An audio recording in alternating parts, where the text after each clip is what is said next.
Hi friends, అందరు ఎలా ఉన్నారు? నేనైతే చాలా బాగున్నాను. ఈరోజు కథ పేరు తిరిగి పొందిన జీవితం. ఈ కథ విన్నాక మీకు ఎలా అనిపించిందో కింద కమెంట్ చేయండి. ఇక కథలోకి వెళ్ళిపోదాం. అలాగే నా ఛానల్ని ఫస్ట్ టైం చూస్తున్న ఎవరైనా ఉంటే సబ్స్క్రైబ్ చేసుకోవడం మర్చిపోకండి. స్వప్నకి రోహిత్కి పెళ్లి చూపులు జరుగుతున్నాయి.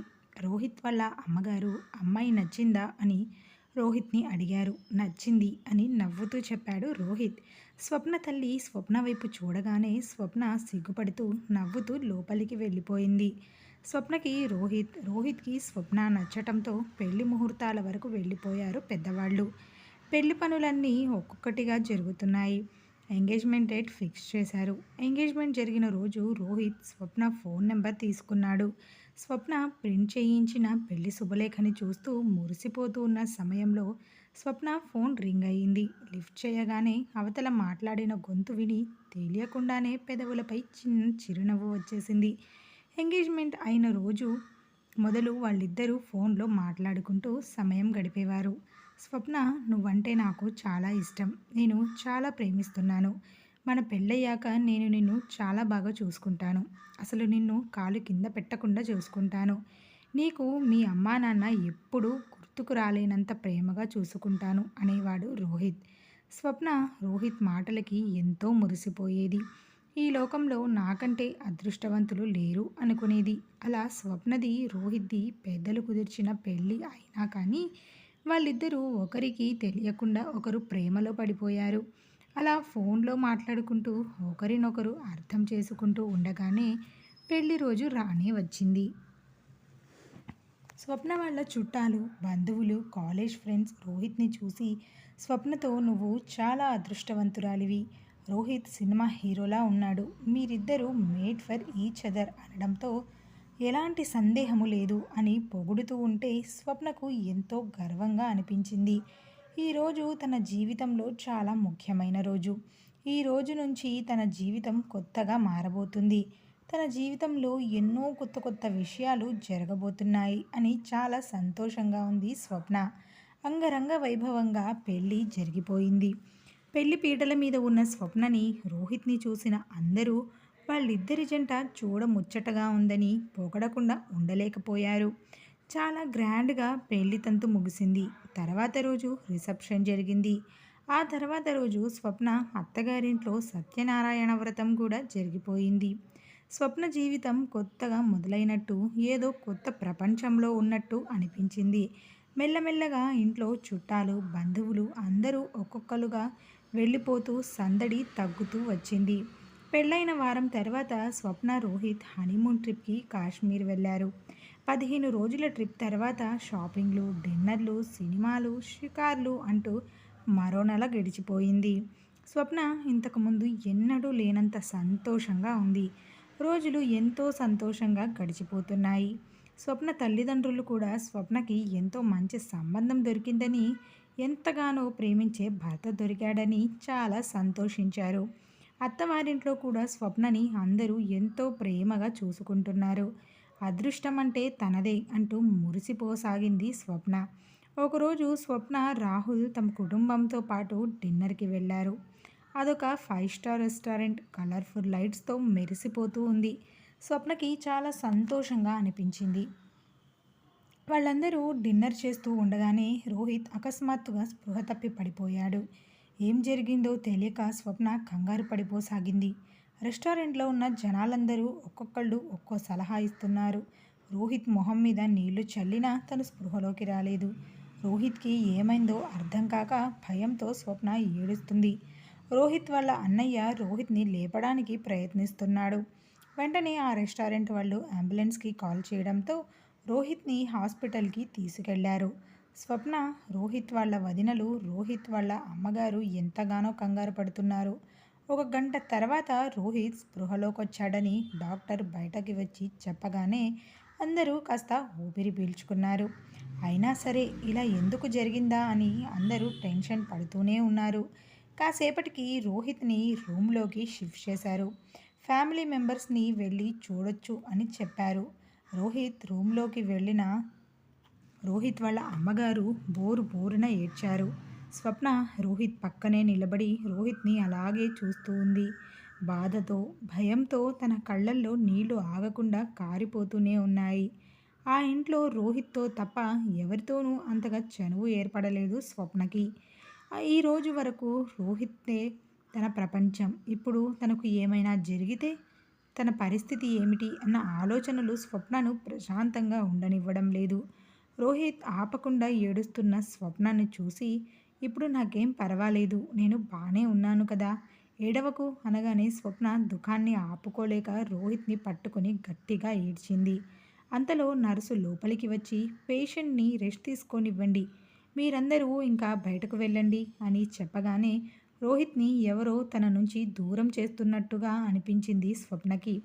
రోహిత్ వాళ్ళ అన్నయ్య ఇంకా మీరందరూ ఇంటికి వెళ్ళండి, ఇక్కడ పేషెంట్తో పాటు ఒక్కరినే ఉండనిస్తారు, రోహిత్ బాగానే ఉన్నాడు కదా, ఈ రోజుకి హాస్పిటల్లో నేనుంటాను, రేపు ఉదయాన్నే డిశ్చార్జ్ చేస్తానని డాక్టర్ చెప్పారు, మీరంతా ఇంటికి వెళ్ళండి అని చెప్పగానే స్వప్న హాస్పిటల్లో నేనుంటాను, నేను ఇంటికి వెళ్ళినా ప్రశాంతంగా ఉండలేను, ప్లీజ్ అంటూ బావగారిని బ్రతిమాలింది.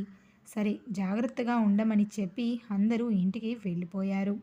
రాత్రంతా స్వప్న నిద్రపోకుండా రోహిత్ని చూస్తూ కూర్చుంది.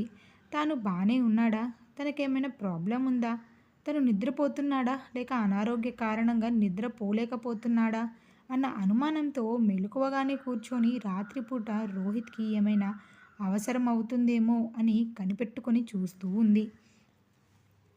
ఉదయం అవ్వగానే స్వప్న రోహిత్ని లేపడానికి ప్రయత్నించింది. ఎందుకంటే తనకు చాలా కంగారుగా ఉంది. తన మనసంతా ఎలాగో ఉంది. రోహిత్ని లేపి బ్రష్ చేపించి మెడిసిన్ ఇవ్వాలి అని, ఇంకా రోహిత్కి ఎలా ఉందో తనను అడిగి తెలుసుకోవాలి అన్న ఆలోచనలతో రోహిత్ని లేపింది. రోహిత్ స్వప్నని చూస్తూ, పిచ్చిదానా, ఎందుకు కంగారు పడుతున్నావు, నేను ఏమీ చచ్చిపోలేదు, ఇంకా బతికే ఉన్నాను అంటున్నాడు. అప్పుడు స్వప్న అతని వైపు కోపంగా చూస్తూ, ఏంటా మాటలు, ఇలాంటి మాటలు ఇంకెప్పుడు మాట్లాడకండి, జోక్గా కూడా మీరు అలాంటి మాటలు మాట్లాడితే నాకు చాలా బాధ కలుగుతుంది, మీకు తెలుసా నిన్నటి నుంచి నా ప్రాణమే పోతున్నట్టు ఉంది, మీకు ఏదైనా జరిగితే నేను ప్రాణాలతో ఉండలేను అంటున్న స్వప్నని చూసి రోహిత్ నాకేమీ కాదు, ఏదో పెళ్ళి, హనీమూన్ అంటూ హడావిడిగా తిరుగుతూ ఉన్నాం కదా, రెస్ట్ లేక కళ్ళు తిరిగి పడిపోయాను అంతే, ఇప్పుడు చూడు నేను బాగానే ఉన్నాను అంటూ నవ్వుతూ చెప్పాడు రోహిత్. కాసేపటికి డాక్టర్ వచ్చి రోహిత్ని డిశ్చార్జ్ చేశారు. ఇంటికి వెళ్ళాక స్వప్న రోహిత్ని ఒక్క క్షణం కూడా వదిలిపెట్టలేదు. ఏ ఏ టైంకి ఏ ఏ మందులు ఇవ్వాలో ప్రిస్క్రిప్షన్ ప్రకారం చూసుకుని టైం ప్రకారం ఇస్తూ, టైం ప్రకారం ఫుడ్ ఇస్తూ చాలా జాగ్రత్తగా చూసుకుంటుంది.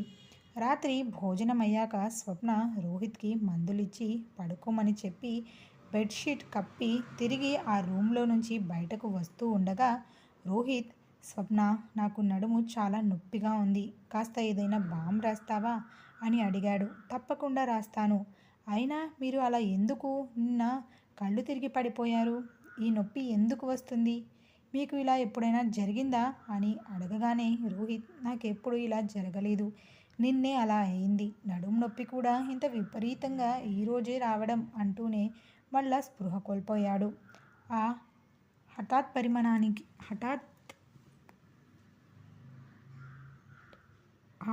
పరిమాణానికి స్వప్నకి ఏం చేయాలో అర్థం కాలేదు. ఏడుస్తూ బయటకు పరిగెత్తుకుంటూ అత్తయ్య అత్తయ్య అంటూ కేకలు వేయడం మొదలుపెట్టింది.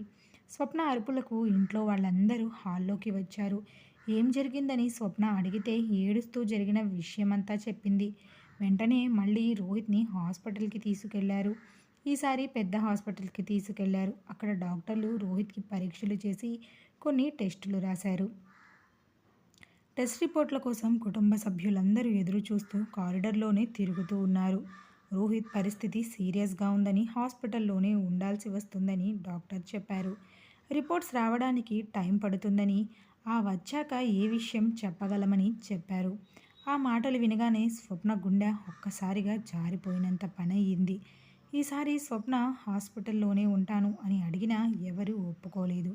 అత్తగారు సీరియస్గా అర్ధరాత్రి పూట హాస్పిటల్లో నువ్వెందుకు, మగవాళ్ళు ఉన్నారుగా, వాళ్ళు చూసుకుంటారు కదా, మనం ఇంటికి వెళ్దాం అని బలవంతంగా స్వప్నని ఇంటికి తీసుకొచ్చేసింది. స్వప్న అత్తగారు తోడికోడలు ఇంటికి వచ్చాక స్వప్నతో గొడ్డొచ్చిన వేళ బిడ్డొచ్చిన వేళ అంటారు. ఒక్కొక్కళ్ళు ఇంట్లో అడుగుపెట్టిన వేళ విశేషం ఇలాంటివి జరుగుతూ ఉంటాయి అన్నారు. ఆ మాటలకు స్వప్నకి ఎంతగానో బాధ కలిగింది. ఇంట్లో వాళ్ళందరి ప్రవర్తనలో వచ్చిన మార్పుకి స్వప్నకి పట్టరానంత దుఃఖం వచ్చింది. తన నిస్సహాయతకు తనని తానే తిట్టుకుంటూ స్వప్న వాళ్ళ అమ్మా నాన్నలకు ఫోన్ చేసి విషయమెంతా చెప్పాలనుకుంది. తను ఇక్కడ పడుతున్న బాధను తెలియజేయాలి అనుకుంది. కానీ అమ్మా నాన్నలు కంగారు పడతారేమో, ఎన్నో ఆశలతో నా పెళ్లి చేసి నేను చాలా సంతోషంగా ఉన్నాను అని వాళ్ళు సంబరపడిపోతున్నారు. అటువంటి సమయంలో నేను రోహిత్ పరిస్థితి ఇలా ఉందని చెప్తే వాళ్ళు తట్టుకోగలరో లేరో అనుకుంటూ ఏడుస్తూ కూర్చుంది స్వప్న. చాలాసేపు తర్వాత స్వప్న తన అమ్మా నాన్నలకు ఫోన్ చేయకుండా ఉండలేకపోయింది. ఎందుకంటే తన బాధను ఎవరితో అయినా పంచుకోవాలి అనిపించింది. అదేవిధంగా రోహిత్కి ఇలాంటి పరిస్థితి వస్తే అమ్మా నాన్నలు చూడ్డానికి కూడా రాలేదని అందరూ అనుకుంటారేమో అనుకుంటూ తల్లిదండ్రులకి ఫోన్ చేసి విషయం చెప్పింది. ఆ విషయం విన్న స్వప్న తల్లి బోరున ఏడ్చింది. తర్వాత రోజు ఉదయమే స్వప్న వాళ్ళ అమ్మా నాన్నలు హాస్పిటల్లో అల్లుడిని చూడడానికి వెళ్ళారు. రోహిత్ని చూసిన తర్వాత స్వప్నని కూడా చూడడానికి ఇంటికి వచ్చారు. అప్పుడు రోహిత్ వాళ్ళ అమ్మగారు స్వప్న వాళ్ళ అమ్మా నాన్నని ఎంతగానో తిట్టారు. మీ కూతురు మా ఇంట్లో అడుగుపెట్టిన వేళా విశేషం. మా కొడుక్కి ఇలా జరిగింది. మీ కూతురు ఒక నష్టజాతకురాలు. తను ఎక్కడ ఉంటే అక్కడ సర్వనాశనమే అంటూ స్వప్న జాతకాన్ని నిందించసాగింది. రోహిత్ వాళ్ళ అమ్మగారి మాటలు వింటున్న స్వప్న తల్లిదండ్రులు అక్కడ ఎక్కువసేపు ఉండలేకపోయారు. స్వప్నని పరామర్శించి వెంటనే వెనుతిరిగి వెళ్ళిపోయారు. రోహిత్ రిపోర్ట్స్లో అంతా నార్మల్గానే రావాలని, తన భర్త నిండు నూరేళ్లు సంతోషంగా ఉండాలని దేవుని ప్రార్థిస్తూనే ఉంది స్వప్న. కానీ రిపోర్ట్స్లో రోహిత్కి 2 కిడ్నీలు ఫెయిల్ అయిపోయాయి అని, వెంటనే కిడ్నీ ట్రాన్స్ప్లాంటేషన్ లేకపోతే ప్రాణానికే ప్రమాదం అని డాక్టర్లు చెప్పారు. స్వప్నకి ఏమీ అర్థం కావడం లేదు. తన పెళ్లి కుదిరినప్పటి నుంచి రాహుల్ చాలా ఆరోగ్యంగా హుషారుగా ఉన్నాడు. ఈ రోజు ముందు వరకు తనకి ఎలాంటి ఆరోగ్య సమస్యలు లేవు. అలాంటిది ఇలా జరిగిందని డాక్టర్ చెప్పగానే అందరూ చాలా భయపడిపోయారు. సెకండ్ ఒపీనియన్ కోసం వేరే డాక్టర్లను కూడా కలిశారు. కానీ ఎవ్వరూ కూడా ఎలాంటి హామీ ఇవ్వడం కుదరదు అన్నారు. ఒక్క డాక్టర్ మాత్రం కాస్త ధైర్యం ఇచ్చాడు. ఆపరేషన్ చేసి కిడ్నీ మారుస్తే బ్రతికే అవకాశం ఉంది. ఎంత తొందరగా ఆపరేషన్ జరిగితే అంత మంచిది. కిడ్నీ డోనర్ ఎవరైనా దొరుకుతారేమో చూసుకోండి అని చెప్పారు. చాలా ప్రయత్నించిన తర్వాత ఒక డోనర్ దొరికారు. వారు డబ్బు తీసుకుని రోహిత్కి ఒక కిడ్నీ ఇవ్వడానికి ఒప్పుకున్నారు. రోహిత్కి ఆపరేషన్ జరిగింది. డాక్టర్ ఆపరేషన్ సక్సెస్ అయ్యిందని చెప్పారు. కానీ తను కోలుకోవడానికి చాలా సమయం పడుతుందని, జాగ్రత్తగా చూసుకోవాలని చెప్పారు. వారం రోజులు హాస్పిటల్లో ఉంచి తర్వాత రోహిత్ని డిశ్చార్జ్ చేశారు. ఇంటికి వచ్చాక స్వప్న రోహిత్ని కంటికి రెప్పలా చూసుకోవడం మొదలుపెట్టింది. కానీ ఇంట్లో వాళ్ళందరూ స్వప్నతో మూభావంగా ఉండడం, ఎవరూ సరిగ్గా స్వప్నతో మాట్లాడడం లేదు. ఒక పక్క భర్త ఆరోగ్య పరిస్థితి, మరోపక్క ఇంట్లో వాళ్ళందరి వ్యతిరేకతతో స్వప్న మనసులోనే చాలా కృంగిపోతూ ఉంది. స్వప్న కళ్ళల్లో బాధను చూసిన రోహిత్ ఆ రోజు రాత్రి, స్వప్న, ఐఎమ్ సారీ. నువ్వు ఇన్ని రోజుల నుంచి ఎంత బాధపడుతున్నావో నేను ఊహించగలను. కానీ కనీసం నీకు ధైర్యం చెప్పే పరిస్థితుల్లో కూడా నేను లేను అంటూ చెబుతున్నప్పుడు అతని కళ్ళల్లో నీళ్లు తిరిగాయి. రోహిత్ కన్నీళ్లు చూసిన స్వప్నకి బాగా ఏడుపొచ్చింది. కానీ తను తన కన్నీళ్ళని కంట్రోల్ చేసుకుని, ఎందుకంటే ఇప్పుడు రోహిత్ ఆరోగ్యం అసలు బాలేదు. ఇటువంటి సమయంలో అతను స్ట్రెస్ తీసుకుంటే తన ఆరోగ్య పరిస్థితి ఇంకా దిగజారుతుంది. వెంటనే స్వప్న, ఏం పర్వాలేదు, నేను బాగానే ఉన్నాను. మీరు నా గురించి ఆలోచించకుండా ప్రశాంతంగా విశ్రాంతి తీసుకోండి అంటూ ధైర్యం చెప్పింది. తర్వాత రోజు రోహిత్ని చూడ్డానికి స్వప్న వాళ్ళ అమ్మా నాన్నలు, అన్నయ్య వచ్చారు. అప్పుడు రోహిత్ వాళ్ళ అమ్మగారు స్వప్న వాళ్ళ అమ్మగారితో, దయచేసి మీ కూతుర్ని మీరు తీసుకెళ్ళండి. కొన్ని రోజులు మీ దగ్గరే ఉంచుకోండి. మేమందరం కొన్ని రోజులు ప్రశాంతంగా ఉండాలనుకుంటున్నాం. మీ అమ్మాయి ఇంట్లో అడుగుపెట్టింది మొదలు మాకు ప్రశాంతతే కరువైపోయింది అనగానే ఆ మాటలకు స్వప్న వాళ్ళ అమ్మగారు ఏం సమాధానం చెప్పలేకపోయారు. ఈ మాటలన్నీ వింటున్న స్వప్నకి తన తల్లిదండ్రులతో వెళ్ళడం అసలు ఇష్టం లేదు. ఎందుకంటే రోహిత్ని కంటికి రెప్పలా చూసుకోవాల్సిన ఈ సమయంలో తనను వదిలి ఉండడం తనకు సాధ్యమైన పని అయితే కాదు. కానీ అత్తగారు ఇలా ఎందుకు చెప్తున్నారు స్వప్నకి అర్థం కాలేదు. స్వప్నని నష్టజాతకురాలంటూ స్వప్న కాలే మంచిది కాదు. మీ అమ్మాయి వచ్చిన వేళ విశేషం. మా అబ్బాయి ప్రాణాల మీదకు వచ్చింది అంటూ నోటికి వచ్చినట్టు మాట్లాడుతుండగా ఆ మాటలన్నీ వింటున్న స్వప్న వాళ్ళ అన్నయ్యకి చాలా కోపం వచ్చింది. స్వప్న వాళ్ళ అత్తగారితో గొడవ పడ్డాడు. స్వప్నని అక్కడి నుంచి పంపించేశారు అత్తగారు. కనీసం రోహిత్తో ఒక్క మాటైనా కూడా మాట్లాడనివ్వలేదు. తన ఇంటికి వచ్చాక స్వప్న రోహిత్తో మాట్లాడాలని రోహిత్కి ఫోన్ చేసింది. కానీ రోహిత్ ఎన్నిసార్లు చేసినా ఫోన్ లిఫ్ట్ చేయలేదు. ఇప్పుడు రోహిత్ తన గురించి ఏమనుకుంటున్నాడో అన్న ఆలోచన స్వప్నని కుదురుగా నిలవనివ్వడం లేదు. స్వప్న ఏడుస్తూ తన తల్లితో, అమ్మా, ఇప్పుడు ఇలాంటి పరిస్థితుల్లో నేను ఆయన దగ్గర ఉండడం చాలా అవసరం. నన్ను మీరు ఇక్కడికి ఎందుకు తీసుకొచ్చారు? నేను వెళ్తాను. ఇక్కడ నేను ఒక్క క్షణం కూడా ఉండలేను. అక్కడ నా భర్తకి ఆరోగ్యం బాలేదు. ఇలాంటి సమయంలో నేను అక్కడ ఉండాలి. ఆయన పక్కనే ఉండి సేవ చేయాలి. ఇలా మీతో పాటు వచ్చేయడం కరెక్ట్ కాదు. నేను వెంటనే మా ఇంటికి వెళ్ళిపోతాను అనగానే, అమ్మా స్వప్న, మీ అత్తగారు నిన్ను నష్టజాతకురాలు అని అంటుంది. నువ్వు ఆ ఇంట్లో అడుగుపెట్టాకే వారికి ఇలా జరిగిందని, నీతో పెళ్లి జరగడం వల్లే రోహిత్కి అలాంటి పరిస్థితి వచ్చిందని వాళ్ళ అభిప్రాయం. అందుకే వాళ్ళు నిన్ను ఇక్కడికి పంపించేయాలని అలా మాట్లాడారు. నువ్వేం భయపడకు. వాళ్ళు రోహిత్కి మంచి ట్రీట్మెంట్ ఇప్పిస్తారు. నువ్వు ఇలాంటి పరిస్థితుల్లో గనక మళ్ళీ అక్కడికి వెళితే, పొరపాటున రోహిత్కి ఏదైనా జరగకూడనిది జరిగితే అక్కడ వాళ్ళందరూ నిన్ను బ్రతకనివ్వరు అనగానే, ఏంటమ్మా నువ్వు మాట్లాడేది? నా వల్ల రోహిత్కి అలా జరిగిందా? ఆయనంటే నాకు ప్రాణం. అలాంటిది నా వల్ల అలా జరగడం ఏంటి? నాకు రోహిత్ని చూడాలని ఉంది. ఆయనతో మాట్లాడాలని ఉంది. ఆయన ఇప్పుడు ఫోన్ కూడా తీయడం లేదు. మా మామయ్య గారికి, బావగారికి ఫోన్ చేశాను. వాళ్ళు ఫోన్ లిఫ్ట్ చేయడం లేదు. ఇప్పుడు ఏం చేయాలో అర్థం కావడం లేదు అంటూ ఏడుస్తూ చెప్పింది. మళ్ళీ మళ్ళీ స్వప్న మామగారికి, బావగారికి ఫోన్ చేస్తూనే ఉంది. చాలాసార్లు ఫోన్ చేసిన తర్వాత స్వప్న వాళ్ళ మామగారు ఫోన్ లిఫ్ట్ చేశారు. మమ్మల్ని ఇలా కూడా బతకనివ్వవా? మళ్ళీ మళ్ళీ ఎందుకు ఫోన్ చేస్తున్నావు? నీకేం కావాలి అన్నారు. నేను రోహిత్తో వెంటనే మాట్లాడాలి. ప్లీజ్ మామయ్య గారు, నన్ను రోహిత్తో మాట్లాడనివ్వండి అనగానే, రోహిత్ ఈ లోకంలో లేడు అనగానే స్వప్నకి ప్రాణం పోయినంత పనైంది. నోటి నుంచి ఒక్క మాట కూడా రాలేదు. మామయ్య గారు, మీరు చెప్పేదంతా నిజమా? ఇదంతా ఎప్పుడు జరిగింది? నేను వచ్చి వారం కూడా కావడం లేదు. ఇంతలోనే అలా ఎలా జరిగింది?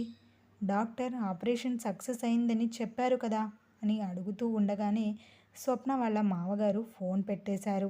ఆ తర్వాత స్వప్న ఆయనకి ఎన్నిసార్లు ఫోన్ చేసినా ఫోన్ లిఫ్ట్ చేయలేదు. స్వప్న ఒక్కసారిగా కుప్పకూలిపోయింది. తన భర్త ఇక ఈ లోకంలో లేడు అన్న విషయాన్ని తను నమ్మలేకపోతుంది. ఈ 3 నెలల్లోనే తను లేకుంటే నేను బ్రతకలేను అన్నంతగా రోహిత్ మీద ప్రేమను పెంచుకుంది స్వప్న. రోహిత్ ఇంకా లేడు అని తెలిసేసరికి స్వప్న బోరు బోరున విలపించసాగింది. అది గమనించిన స్వప్న వాళ్ళ అమ్మగారు, అన్నయ్య గబగబా దగ్గరకు వచ్చారు. ఏం జరిగింది అని అడగగానే స్వప్న తన మామగారు ఫోన్లో చెప్పిన విషయం అంతా చెప్పింది. స్వప్న కుటుంబ సభ్యులందరూ ఎంతగానో దుఃఖించారు. దుఃఖంతో పాటు స్వప్న తల్లిదండ్రులు ఇంకా అన్నయ్య చూపులు స్వప్నని నష్టజాతకురాలు అంటున్నట్టుగా అనిపించాయి. స్వప్న వెంటనే తన అత్తగారింటికి వెళ్ళాలని ఏడుస్తూ బయలుదేరబోయింది. అప్పుడు స్వప్న వాళ్ళ అన్నయ్య, నీకు అసలు బుద్ధుందా? వాళ్ళు అంత పెద్ద విషయం మన బావగారు చనిపోతే కూడా మనకు తెలియజేయాలి అని అనుకోలేదు. అటువంటిది ఏ మొహం పెట్టుకొని వాళ్ళ ఇంటికి వెళతామంటే ఇప్పుడు మన బావగారు కూడా ఈ లోకంలో లేకుండా పోయారు. ఇంకా వాళ్ళతో ఏం సంబంధం? నిన్ను నష్టజాతకురాలని ఇంట్లోంచి గెంటేసిన వాళ్ళ కోసం ఎక్కడికి వెళ్ళేది అంటూ కసురుకున్నాడు. స్వప్న ఆ మాటలను పట్టించుకోలేదు. తన తల్లిని వెంటబెట్టుకుని అక్కడికి వెళ్ళింది. అక్కడికి వెళ్ళి చూస్తే ఆ ఇంటికి తాళం వేసి ఉంది. పక్కింటి వాళ్ళని, ఇంట్లో వాళ్ళు ఎక్కడికి వెళ్ళారు రోహిత్, ఎప్పుడు చనిపోయాడు అని అడిగారు. కానీ పక్కింటి వాళ్ళు, మాకు రోహిత్కి ఏం జరిగిందో అసలు తెలియదు. వాళ్ళు ఇల్లు ఖాళీ చేసి వెళ్ళిపోయారు. ఎక్కడికి వెళ్ళారో ఎవరికీ చెప్పలేదు అన్నారు. అప్పుడు స్వప్న వాళ్ళ అమ్మగారికి అంతా అర్థమయ్యింది. స్వప్నని వాళ్ళు కావాలని వదిలించుకున్నారు అని. తనను ఎప్పుడు కలవకూడదని, ఈ ఇంటి నుంచి ఎక్కడికో వెళ్ళిపోయారు అని. ఇప్పుడు నీ భర్త ఈ లోకంలో లేడు. నిన్ను వద్దనుకున్న ఆ ఇంట్లో వాళ్ళతో నీకేం పని? వెళ్దాం పదా అన్నారు. రోహిత్ని చివరి చూపు కూడా చూడలేకపోయానే అన్న బాధతో స్వప్న ఇంటికి వచ్చింది. ఇంటికి వచ్చిన దగ్గర నుంచి స్వప్నకి ఒంట్లో అసలు బాగుండడం లేదు. కళ్ళు తిరగడం, వాంతులవ్వడం, నీరసంగా ఉండడం. ఇదంతా చూసిన స్వప్న వాళ్ళ వదిన, కొంపతీసి నువ్వు ప్రెగ్నెంట్ అయితే కాదు కదా, సిమ్టమ్స్ అన్నీ అలాగే ఉన్నాయి అంది. అప్పుడు స్వప్నకి కూడా డౌట్ వచ్చింది. స్వప్న వెంటనే కిట్ తెప్పించుకొని చెక్ చేసుకుని చూసుకుంది. స్వప్న తల్లిగా కాబోతుంది అన్న విషయం తెలియగానే స్వప్న వాళ్ళ వదిన, అయ్యో దేవుడా, ఈవిడ గారి బాధ్యతతో పాటు ఇంకో బాధ్యత కూడా మా నెత్తి మీద పడబోతుందా అంటూ తిట్టుకోసాగింది. స్వప్నకి తన తల్లి కాబోతున్నందుకు సంతోషించాలో, ఇలాంటి పరిస్థితిలో ఆ విషయం తెలిసినందుకు ఏడవాలో అర్థం కాలేదు. తన భర్త యొక్క ప్రతిరూపం తన కడుపులో పెరుగుతుంది అన్న విషయం ఎలా తీసుకోవాలో స్వప్నకి అర్థం కాలేదు. తనతో పాటు తన బిడ్డ కూడా పుట్టక ముందే తన ఇంట్లో వాళ్ళందరికీ భారం అవుతున్నందుకు బాధపడింది. కాలచక్రం ఎవరి కోసం ఆగిపోదు కదా. 6 నెలలు ఇట్టే గడిచిపోయాయి. స్వప్నకి మగపిల్లాడు పుట్టాడు. ఆ పిల్లోడు అచ్చం రోహిత్లానే ఉన్నాడు. స్వప్న ఎంతగానో సంతోషించింది. తన భర్త తన కోసం తిరిగి మళ్ళీ జన్మించాడు అని సంబరపడిపోయింది. కొన్ని రోజుల తర్వాత స్వప్న వాళ్ళ అన్నయ్య వాళ్ళ అమ్మా నాన్నలతో, అమ్మ స్వప్నకి ఏదైనా సంబంధం చూసి పెళ్లి చేద్దాం. తనకు ఏమంత వయసు అయిపోయిందని, తను జీవితాంతం ఇలా ఒంటరిగా ఎలా బ్రతుకుతుంది అన్నాడు. కానీ స్వప్న తన భర్త స్థానంలో రోహిత్ని తప్ప మరో వ్యక్తిని ఊహించుకోలేకపోయింది. తను తన భర్తతో గడిపింది కేవలం 3 నెలలే. అయినా కూడా స్వప్నకి ఎన్నెన్నో జన్మల బంధం వాళ్ళిద్దరి మధ్యలో ఉన్నట్టు అనిపించింది. రోహిత్ చనిపోయాడు అనే విషయాన్ని స్వప్న జీర్ణించుకోలేకపోతుంది. స్వప్న తల్లిదండ్రులు, అన్నయ్య స్వప్నని మరో పెళ్లి చేసుకోమని బలవంతం చేయసాగారు. కానీ స్వప్నందుకు ఒప్పుకోలేదు. నాకు బతకడానికి ఒక తోడున్నాడు.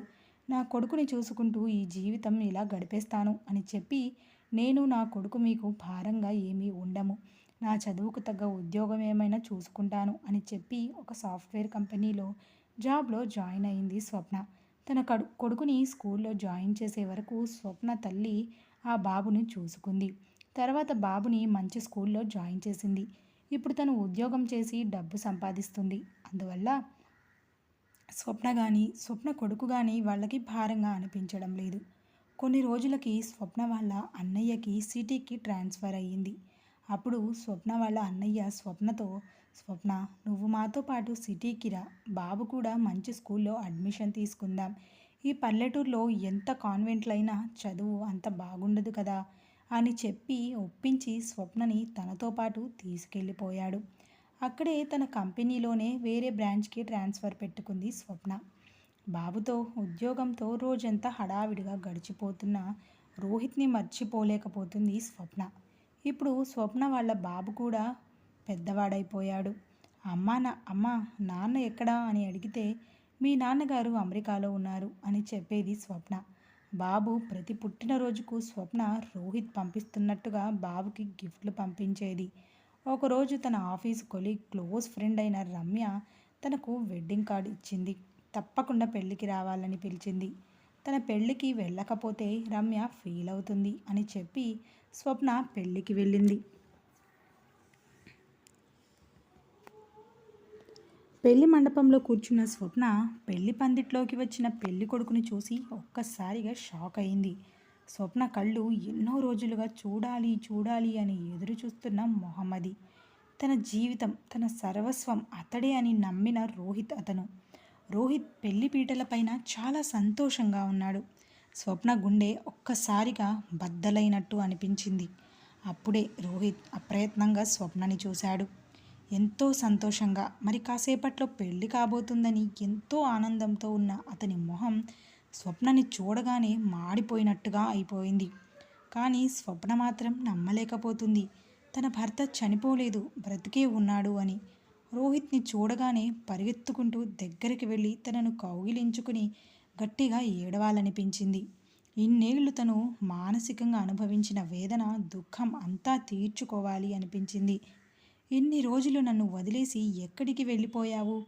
ఎందుకు నన్ను ఇంతలా బాధ పెట్టావు అని అడగాలనిపించింది. కానీ తనలా చేయలేకపోయింది. ఎందుకంటే ఇప్పుడు తను ఉన్న పరిస్థితి అలాంటిది. అక్కడ పెళ్లి మండపంలో తన స్నేహితురాల్ని పెళ్లి చేసుకోకపోతున్న పెళ్ళికొడుకు రూపంలో ఉన్నాడు రోహిత్. బంధువులు, స్నేహితులు ఆ ఫంక్షన్ హాల్లో అంతమంది ఉన్నారు. వాళ్ళందరి ముందు ఏం మాట్లాడాలో అర్థం కాక అలాగే చూస్తూ ఉండిపోయింది స్వప్న. అప్పుడు రోహిత్ కూడా స్వప్నతో ఏదో మాట్లాడాలని అనుకున్నాడు. అవకాశం కోసం ఎదురు చూస్తూ అవకాశం దొరకగానే స్వప్న దగ్గరకు వచ్చాడు. తను ఏమైనా మాట్లాడతానేమోనని ముందే స్వప్న తన కొడుకుని బయట ఆడుకోమని పంపించింది. రోహిత్ తనతో మాట్లాడడానికి దగ్గరకు రాగానే రోహిత్ని ఇలా అడిగింది. ఏంటి, నేను నీకు పిచ్చిదానిలా కనిపిస్తున్నానా? ఇన్ని రోజులు నిన్నే తలుచుకుంటూ నీకోసమే ఆలోచిస్తూ పిచ్చిదానిలా బతికాను. మీ వాళ్ళు నన్ను నష్టజాతకురాలు అన్నారు. నా వల్లే నీకు ఆరోగ్యం పాడైంది అన్నారు. నువ్వు చనిపోయావు అని చెప్పారు. కానీ నువ్వు బ్రతికే ఉన్నావు. అయినా కూడా నన్ను కలవడానికి ఒక్కసారి కూడా రాలేదు. నాతో మాట్లాడడానికి కూడా ప్రయత్నించలేదు అంటూ పొంగి వస్తున్న దుఃఖాన్ని ఆపుకోలేక వెక్కిళ్ళు పెడుతూ అడిగింది స్వప్న.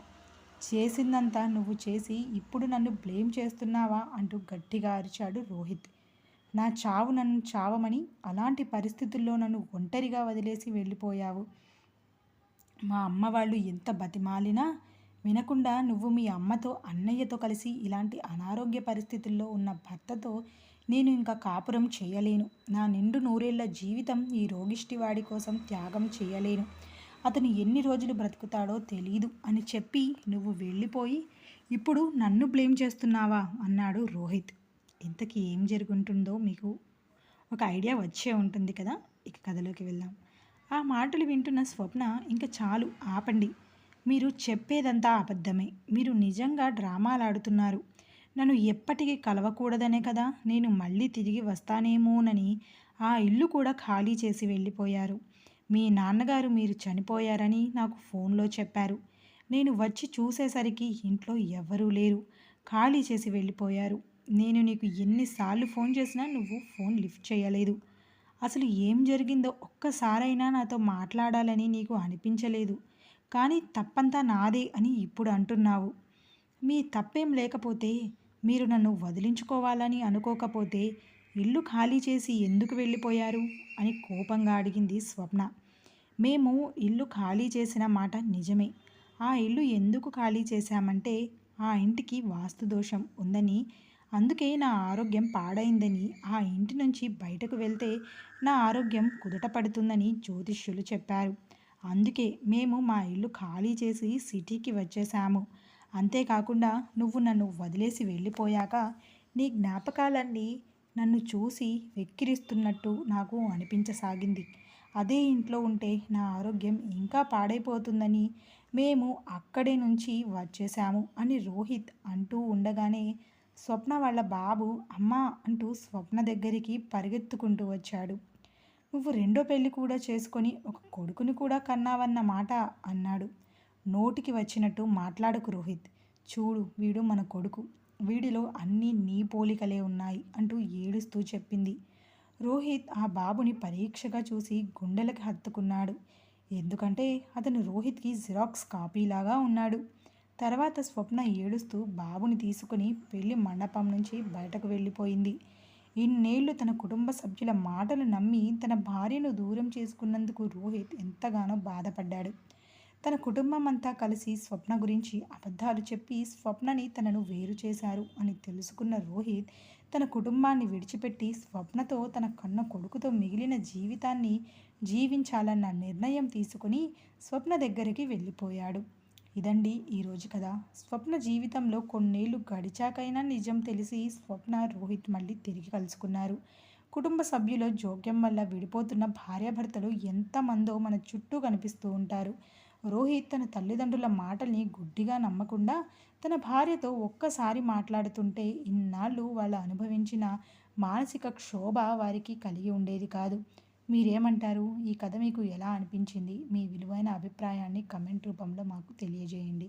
కథ నచ్చిందనుకుంటున్నాను. కథ నచ్చితే ఒక లైక్ చేసి మరికొంతమందికి షేర్ చేయండి. అలాగే నా ఛానల్‌ని సబ్స్క్రైబ్ చేసుకోండి. ఇలాంటి మరిన్ని కథలతోటి మీ ముందుకెప్పుడూ వస్తూనే ఉంటాను. ఈ రోజుకి సెలవు తీసుకుంటున్నాను. ధన్యవాదాలు.